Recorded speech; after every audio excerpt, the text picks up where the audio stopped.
A fala do presidente do Senado chileno, que durante a madrugada, após essa sessão, que foi madrugada adentro, que decidiu que a nova Constituição chilena será analisada em abril de 2020, usou a seguinte frase: somos responsáveis por muitas das injustiças, inequidades e abusos que os chilenos nos apontaram. Os chilenos estão apontando isso em protestos nas ruas ao longo desse mês de outubro e no mês de novembro também.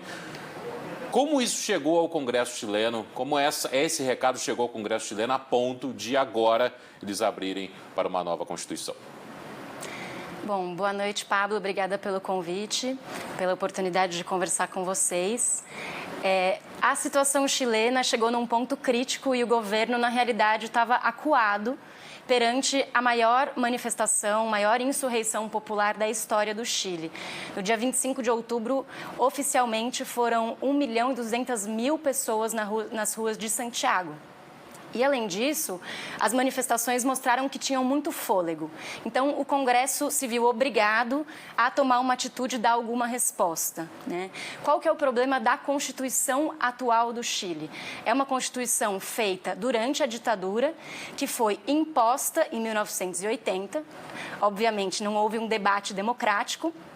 E essa Constituição, ela está baseada num conceito que é o conceito do Estado subsidiário, que é a ideia de que o Estado não tem obrigação de garantir nenhum direito social.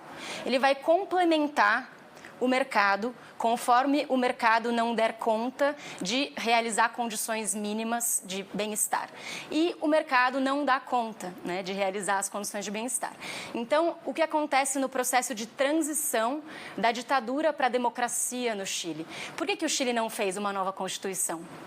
Porque a transição chilena foi repleta de pactos de continuidade. E um deles foi que os setores que lutavam pela democracia, como o Partido Socialista e a Democracia Cristã, optaram por pactuar com os militares e com os partidos da direita, o Renovação Nacional, que é o partido do presidente Sebastião Pinheira, e a UDI. E esse pacto incluía a não transformação constitucional do país. Isso significa, basicamente, que é impossível desenvolver e construir no Chile sistemas públicos gratuitos de direitos sociais. Não existe um sistema de saúde pública no Chile, a educação é paga ou a parcela da educação que é gratuita é muito pequena, existe uma previdência que é totalmente privatizada e que dá retornos muito baixos para os seus aposentados. Existe uma taxa de endividamento que é consequência de tudo isso. A taxa de endividamento do chileno hoje é o dobro da brasileira, por exemplo, porque não existem serviços públicos gratuitos. Então, a população chilena foi acumulando uma série de mal-estar relacionado com a situação econômica e essa situação econômica tem como principal razão a Constituição de 1980. Além disso, existe uma certa irritação da população com os próprios militares, porque os militares, ao contrário da população, têm alguns privilégios. O pacto que o Pinochet fez para realizar um sistema de privatizações foi preservar os militares fora. Então, por exemplo, a previdência dos militares é muito melhor do que a população em geral. Os serviços de saúde dos militares também têm alguns privilégios. Quando o Pinheira declarou estado de emergência e toque de recolher e a repressão foi desatada, essas duas coisas se chocaram. A população se sente desprestigiada em relação aos próprios militares e ainda por cima começou a apanhar, né? Então isso gerou uma situação de explosão de raiva social acumulada que se chegou onde a gente está hoje. A gente acompanhou nos últimos dias a moeda desvalorizar, os protestos ficaram mais esvaziados nos últimos dias, mas eles permanecem acontecendo na Praça Itália, como essas imagens que a gente está vendo aí da cidade de Santiago, cidade que tem 6 milhões de habitantes, e como a senhora muito bem lembrou, um protesto reuniu 1.200.000 pessoas, ou seja, um sexto da população de Santiago em um desses protestos. E aí o presidente Sebastião Pinheira resolveu ceder, mesmo diante desse caos que a senhora está falando, desse momento agora chileno, e do histórico da Constituição que vem de 80, ou seja, quase 40 anos aí de Constituição e a situação não havia mudado nesse período, agora, enfim, parece que a situação vai mudar. No entanto, apesar dessa reunião ter ido madrugada adentro, isso parece não ter agradado uma parcela da população ainda, né? Por quê? Bom, em primeiro lugar, existe uma desconfiança tremenda da população com a classe política em geral. O Sebastião Pinheira, por exemplo, ele é um homem que tem relações históricas com a ditadura. O irmão do Sebastião Pinheira foi responsável pelas duas principais reformas da ditadura, a reforma laboral e a reforma da Previdência, que privatizou o sistema previdenciário chileno. E é uma família tradicional. Recentemente, segundo a lista da Forbes, o Sebastião Pinheira apareceu em 5º lugar dos homens mais ricos do país. Ele tem uma fortuna de quase 3 bilhões de dólares, né? E numa situação de empobrecimento, de desigualdade social, é evidente que ele é uma figura que foi se tornando cada vez mais impopular nesse contexto, né?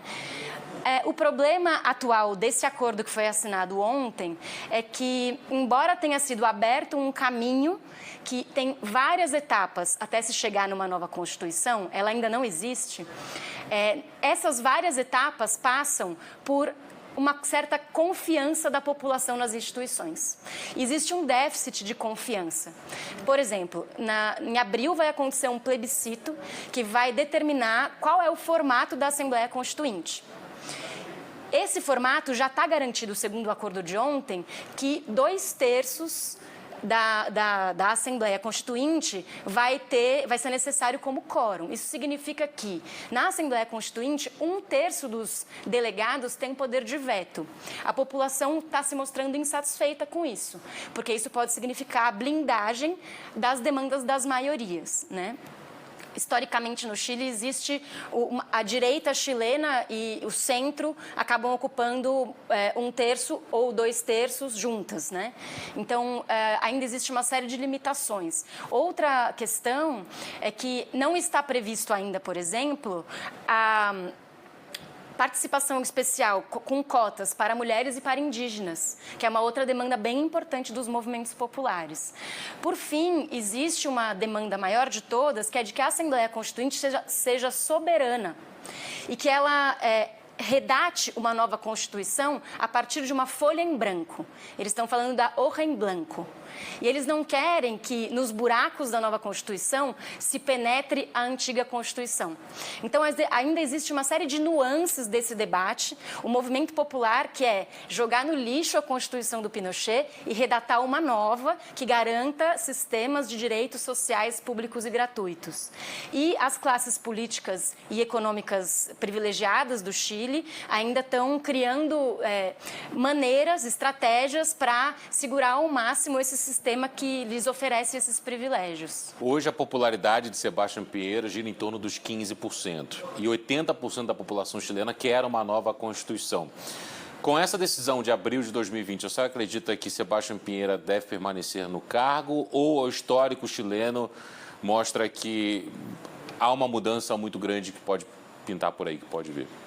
Olha, existem acusações constitucionais contra o Pinheira sendo organizadas por parlamentares da oposição, principalmente pelo Partido Comunista e também alguns outros setores da esquerda que compõem esse grupo chamado Frente Amplo. Essa acusação constitucional contra o Pinheira está relacionada principalmente com as violações de direitos humanos que foram cometidas desde o estado de emergência. Isso significa, basicamente, cerca de 20 mortos, 5.500 presos, tem uma quantidade de mais de 2.000 feridos em hospitais e cerca de 200 pessoas que, especificamente, foram feridas nos olhos. Eram cegas. E esse é um dado muito relevante porque significa que os militares foram orientados para atirar na altura do rosto. Além disso, existem denúncias de tortura e de violações e estupros. Então, existe uma crise de direitos humanos no Chile, né?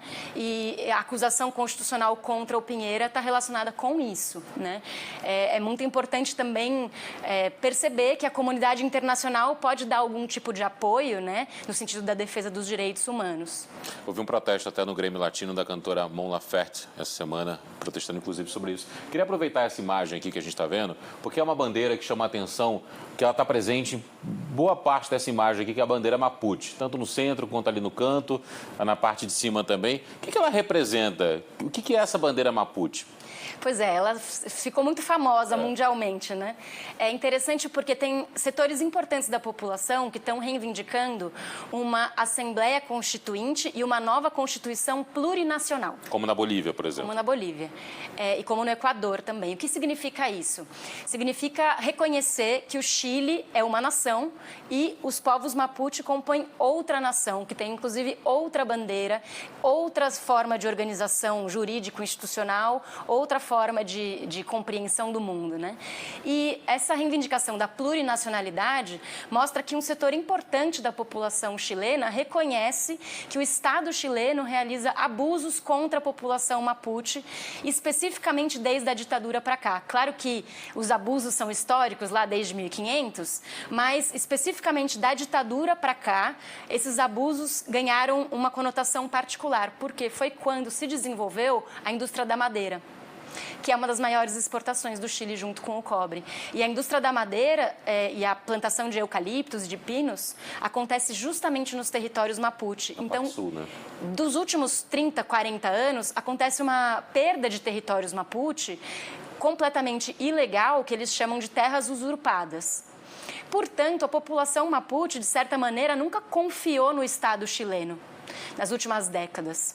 E acho que essa identidade entre a população não Mapuche e a bandeira Mapuche está relacionada com essa radicalidade, com a percepção de que é preciso refundar o país em novas bases, que respeitem os direitos humanos de uma maneira profunda, inclusive no seu bem-estar social, né, na possibilidade de uma educação, de uma saúde de qualidade, de uma previdência em respeito aos aposentados. Então, a questão Mapuche, ela cruza e se alia às demandas populares, sociais, urbanas também.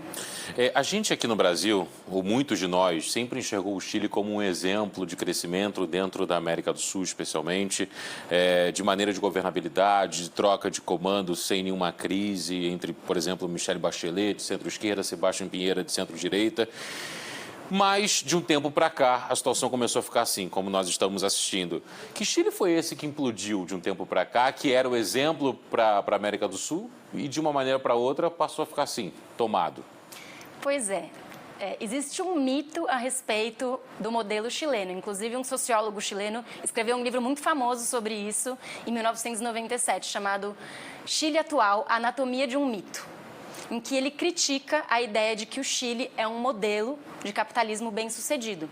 E ele fala lá, há mais de 20 anos atrás, que por trás dessas estatísticas que aparecem como um país que está bem resolvido na sua economia, está se gestando um mal-estar social. E a sujeira está sendo jogada para debaixo do tapete. E por que é assim? Porque o Chile conseguiu criar mecanismos de produção estatística bastante descolados da realidade da população. E isso tem a ver com um tipo específico de neoliberalismo e de financiarização da economia, em que os números abstratos não correspondem com a materialidade da vida, né? Isso significa, basicamente, que, embora houvesse crescimento econômico e estabilidade, esse crescimento econômico, ao mesmo tempo, era refletido em dívida, em mal-estar social. O Thomas Mullier, por exemplo, fala do problema do cidadão credit card, que é aquela cidadania que só se realiza através do mercado, né? E isso está explodindo agora. Acho que também é um bom recado para a população brasileira em relação àqueles que acham que o Chile é um modelo de capitalismo. Olhando para o futuro, o que a senhora enxerga com relação ao futuro chileno? Olha, eu espero que seja possível criar uma nova Constituição para o país que respeite os direitos humanos e direitos sociais da maneira mais profunda possível. E isso é uma batalha, porque na América Latina, que é a região mais desigual do mundo, as lutas que pretendem criar sistemas um pouco mais igualitários, em geral, recebem a resistência dos setores mais poderosos e mais privilegiados, né? Isso é a história da América Latina. Todos os movimentos de reforma sociais que redistribuíram um pouco a renda, obtiveram respostas muito violentas das classes políticas, das elites econômicas, né? Então, eu acho que é importante a gente olhar para o destino do Chile, para o futuro do Chile, porque, de alguma maneira, o Brasil está interconectado com esse debate chileno, inclusive porque nós temos um ministro que veio de Chicago, que compartilha alguns ideais dos Chicago Boys e que está apresentando uma reforma do Estado hoje que é inspirada na Constituição de 1980 do Chile. Tem muitas semelhanças. Então, é muito interessante estudar o Chile hoje e compreender os paralelismos e as relações que existem com o momento brasileiro. Joana Salem, muito obrigado pelo esclarecimento sobre o Chile. A gente já vem contando essa situação no Chile dia após dia, desde que esses protestos começaram, mas é sempre bom ter essa análise diferente de alguém que estudou o passado chileno para explicar esse presente. Obrigado e até a próxima. Obrigada, Pablo. Bom, são 6h49 pelo horário de Brasília. De volta ao Noticiário Brasileiro, o presidente Jair Bolsonaro está no Guarujá, que